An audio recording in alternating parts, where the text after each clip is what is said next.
गणेश, जय सरस्वती माता। आज का विषय है सच की कमाई। यदि इंसान अपने मेहनत और परिश्रम से अच्छी और ईमानदारी से मेहनत से जो कमाता है, वो उस कमाई को कोई कुछ नहीं कर सकता। यदि कोई चुरा भी लेता है या लूट भी लेता है या कोई छल कपट से कुछ कर लेता है, तो भी वो पैसे किधर भी नहीं जाते आने वाले कल में, या फिर अपनी 7 पीढ़ियों में कभी भी किसी भी पीढ़ी में उसके परिवार को मिल सकती है। या फिर वो जो धन पाने के लिए वो आदमी खुद भी वापस जन्म ले सकता है। इसके लिए सच और ईमानदारी की कमाई कभी भी किधर नहीं जाती है। इसके लिए हमेशा जो भी मेहनत करके और सच्ची और ईमानदारी से मेहनत करके पैसे कमाने की कोशिश करें। यदि किसी भी प्रकार से बेचाल और कपट से कमाई करेंगे तो वो कमाई जा सकती है। यदि आपकी कमाई अच्छी और सही है तो आपको वो प्राप्त होगी, 100% होगी, क्योंकि आपकी वो कमाई किधर जाने वाली नहीं है। उसी के हिसाब से मैं एक कहानी सुनाता हूँ जो सत्य कथा है। वो ऐसे कई सत्य कथा है, लेकिन उस कहानी के हिसाब से मैं आपको बताता हूँ। एक पटेल परिवार था अहमदनगर के अंदर, और वो जो आदमी लड़का था उसकी शादी हो गई। शादी होने के बाद में उसको एक लड़की हो गई। लड़की पैदा होने के बाद उसके माता पिता गुजर गए, क्योंकि वो बुज़ुर्ग हो गए थे। बुज़ुर्ग होने के बाद में वो जो लड़का मेहनत करके होटल चलाता था। होटल चलाते चलाते उसने नगर के अंदर 2 प्रॉपर्टियाँ बड़ी बड़ी भाड़े ले लिए, जो लोगों को भाड़े पे देता था, और एक फ्लैट भी ले लिया। कालांतर उसके पिताजी वगैरह माताजी चले जाने के बाद में उसकी जो मिसेज है, उसकी मिसेज का व्यवहार कंजूसीपना था। कंजूसपनी होने के कारण वो न खुद खाती थी न किसी को खाने देती थी। उस हिसाब से उसके अंदर इतना कंजूसीपना रह गया कि लिमिट्स ऊपर वो उसको सहन नहीं होता था। इसके लिए वो तंग होके करमाला के अंदर एक होटल चालू किया। तो वो करमाला में होटल उसका अच्छा चलने लग गया। अच्छा चलते उसकी मिसेज भी वहाँ करमाला चल गई। तो जी उसकी कंजूसी के कारण यहाँ नगर का और करमाला का होटल भी बंद हो गया। वो तंग हो गए। उस आदमी ने क्या बोला कि भाई मैं क्या करूँ जिससे मेरा ये पीछा छूटे। तो उस औरत ने बोला जो भी प्रॉपर्टी यहाँ का वो सब मुझे देके आप चले जाओ, मुझे तलाक दे दो, और जो भी आपके पास कैश इन हैंड जो है इसके अंदर जो बैंक बैलेंस है वो लेके जा सकते। तो वो आदमी ने उसी समय उस औरत को तलाक लिख के दे दिया। लिख के वो खुद सूरत चला गया। उस बैलेंस के अंदर उसने कपड़े का व्यवसाय किया। व्यवसाय करके उसका अच्छा धंधा चला। अच्छा धंधा चलने के बाद में अच्छी कमाई की। अच्छी कमाई करते करते उसकी शादी हो गई। शादी होने के बाद भी उसको 2 बच्चे हो गए, एक लड़की हुई। 2 लड़के और एक लड़की, 3 बच्चे हो गए। तीनों बच्चों का अच्छा ज़िंदगी चलता रहा, और वो उनके भी धंधे वगैरह अच्छे चलते गए। और ये बुजुर्गों के एक्सपायर हो जाता। बुजुर्ग हो गया, एक्सपायर हो जाता। पीछे जो औरत है जिसको तलाक लिख के देखे गया, वो औरत उस प्रॉपर्टी को खुद के नाम कराने के लिए सिटी सर्वे के अंदर गई। सिटी सर्वे के अंदर पैसे की डिमांड करने के कारण वो उन्होंने उनके नाम लगाने के, ट्रांसफ़र करने के लिए पैसे की डिमांड की थी। तो वो औरत उस पैसों के लालच से वो कागज़ लाके अपने घर के अंदर पेटी के अंदर रख दिए। कालांतर वो भूल गई, क्योंकि वो पैसा देना नहीं चाहते थी सिटी सर्वे के अंदर नाम लगाने के लिए।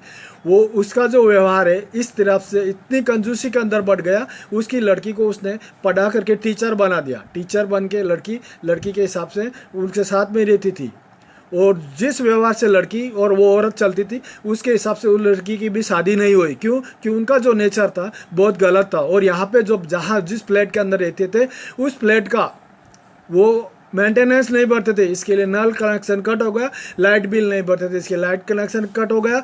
और उनको महीने का 2 होटलों का और 2 बिल्डिंग का बना के लगभग महीने का 1.5 लाख के लगभग भाड़ा भी आता था।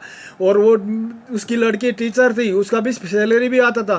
फिर भी वो लोग सुकून से नहीं जी सके। क्यों नहीं जी सके? कि उनके पास जो प्रॉपर्टियाँ है वो मेहनत करने वाले एक आदमी की प्रॉपर्टी, जो पटेल था वो मेहनत करता था, उसकी पटेल की प्रॉपर्टी मेहनत की प्रॉपर्टी थी। इसके लिए ये खा नहीं सके। कालांतर दिन बीतते गए, और दिन बीतने के बाद वो औरत बुढ़ी हो गई। बुढ़ी होने के बाद में उसकी लड़की को मालूम पड़ा कि मेरी माँ गुजर गई है। तो उसने क्या सोचा कि मेरी माँ को जलाने के लिए मुझे पैसे लगेंगे। इसके लिए क्या करना है कि इसको पागलपन करके उसका पेट काट डाला कैंची से। पेट काट करके वो घर के अंदर 2-3 दिन तक पैक रह गई। पैक रहने से जब उसकी लाश की बाँस मारने लग गई उस औरत की, तो पुलिस ने लोगों की कंप्लेंट के कारण पुलिस आकर के उसकी लाश को जलाते, दाह संस्कार करते। दाह संस्कार करने के बाद में उसके जो भी गहने वगैरह उस लड़की को दे देते हैं, क्योंकि वो लोग उनको पागल समझते हैं, लेकिन वो पागल नहीं थी। वो औरत जिंदगी में वड़ा पाव खा करके जी थी, क्योंकि वो खर्च करना ही नहीं चाहती थी, न सब्जी लेना चाहती थी, न रोटी बनाना चाहती थी, क्योंकि रोटी और सब्जी से उसका खर्च ज़्यादा बढ़ जाता था। इसके लिए 10 रुपये के वड़े पाव से उसकी उस ज़िंदगी गुजर बसर की, और एक दिन मर गई तो उसको जलाने के लिए भी पुलिस को जलाना पड़ा। उसकी बेटी ने भी दाह संस्कार नहीं किया। कालांतर उसकी बेटी भी उसी हिसाब से चलने लग गई, और वो रिटायर हो गए। टीचर से रिटायर होने के बाद में उसी की भी वही ज़िंदगी, न व्यवस्थित नहाती थी, न व्यवस्थित धोती थी, न व्यवस्थित रहती थी। उसके बाल वगैरह बहुत बड़े गुच्छे हो गए, और कि एक भिखारी की जैसे ज़िंदगी जीने लगी। भिखारी जैसी ज़िंदगी जीने के बाद में जब जो सूरत में उनके लड़के थे, जो दूसरी शादी किए हुए थे, पटेल के लड़के, उनको मालूम गिरा तो उस औरत को वो लेके गए, और पूरी प्रॉपर्टी जो रुपए की प्रॉपर्टी थी, करोड़ों का बैंक बैलेंस, सब उन लड़कों को जो पटेल के लड़के थे उन्हीं के पास गए, और आज वो औरत वहाँ पे रहती है।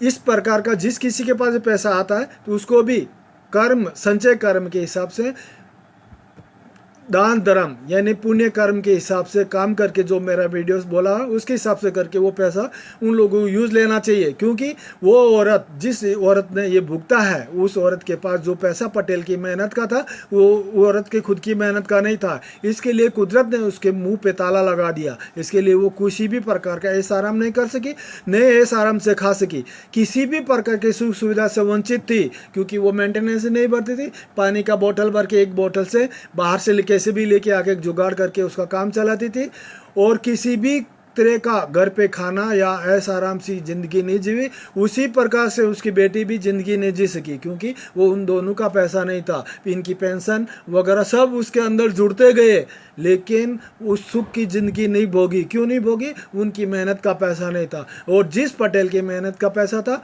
उस पटेल के पास, उसके बच्चों के पास वो प्रॉपर्टी चली गई। यानी ये औरत खुद की ज़िंदगी लोगों के पैसे पा करके सुख से नहीं जी सकी, क्योंकि उसको क्या लगा कि मैं यदि इतना बड़ा धन दौलत रहेगा मैं ऐसा आराम से जिएंगी। लेकिन कुदरत उसके दिमाग में ऐसा भूसा भर देती है कि वो खुद सुख की ज़िंदगी जी नहीं सकी, और न ही सुख को किसी को जीने दिया। इसके लिए वो उसी प्रकार से मरी है जिस प्रकार से एक बेवारिस मरता है। उसकी लड़की ने भी उसका दाह संस्कार नहीं किया। इसका मतलब मेरे भाई ये कहना है कि जो भी कोई कमाई हो, सच की कमाई होगी, जिसके पास होगी उसी के पास चले जाएंगे। इसके लिए किसी भी प्रकार से पाप का पैसा न कमाए, किसी भी प्रकार से अच्छे कर्म करके, अच्छे मेहनत करके वो पसीने का पैसा कमाए, ताकि आपकी आने वाली पुश्तों के लिए काम आए, या फिर आप वापस जन्म लेके उस पैसों का भोग ले सके। ये कुदरत का नियम है। ये मत सोचना कि मैं पाप करके, किसी भी प्रकार का गलत कर्म करके मैं अच्छी ज़िंदगी भोग सकूँ। नहीं, मुझसे नामुमकिन है। इसके लिए किसी भी प्रकार से, किसी भी प्रकार आप गलत काम नहीं करें, किसी भी प्रकार से गलत पैसे का इनकम नहीं आने दें।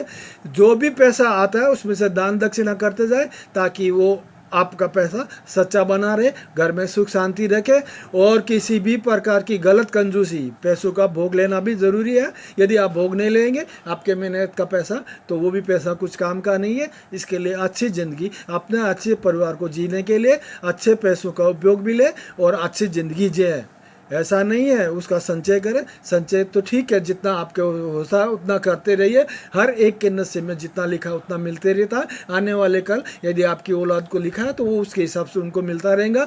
आप ये नहीं सोचें, क्योंकि आपको संचय करना, यानी इस औरत को इतना लालच हो गया कि वो खुद के पेट को भी काट करके खुद सुख की ज़िंदगी ने जी।